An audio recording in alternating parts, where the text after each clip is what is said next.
দীর্ঘদিন ধরে সাইবার জাল বিছিয়ে গ্রাহকদের প্রতারণা করে আসছিল হাউলির বগাইজান পাড়ার বাসিন্দা জাহিদুল ইসলাম। সাইবার অপরাধের বিরুদ্ধে জোরদার অভিযানে নেমে বরপেটা রোড পুলিশ গুয়াহাটি থেকে গ্রেপ্তার করল জাহিদুল ইসলামকে।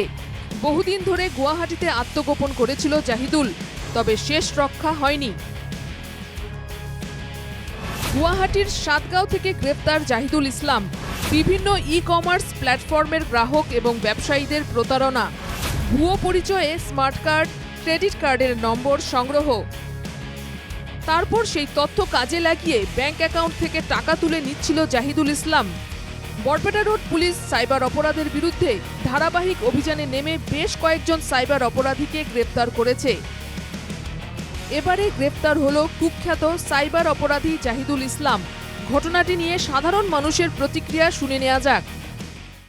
হয়, যুৱকজনৰ নাম জনা মতে জাহিদুল ইছলাম, হাউলিৰ ঘৰ হয়, হাউলিৰ বাসিন্দা। তো আমাৰ বৰপেটা ৰোড আৰক্ষীয়ে গুৱাহাটীৰ পৰা তাক আটক কৰিলে।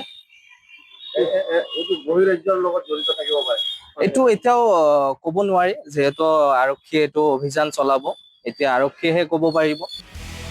সাইবার অপরাধের বিরুদ্ধে জোরদার অভিযানে নেমেছে বরপেটা রোড পুলিশ। এর আগেও কয়েকজন অপরাধী পুলিশের জালে পড়েছে। ফের গুয়াহাটিতে আত্মগোপন করে থাকা জাহিদুল ইসলামকে গ্রেপ্তারের ঘটনায় সাধারণ মানুষ খুশি। জাহিদুলের অপরাধের সঙ্গে আরও কেউ জড়িত রয়েছে কিনা তা খতিয়ে দেখছে পুলিশ। Bureau report, NDTV Bangla.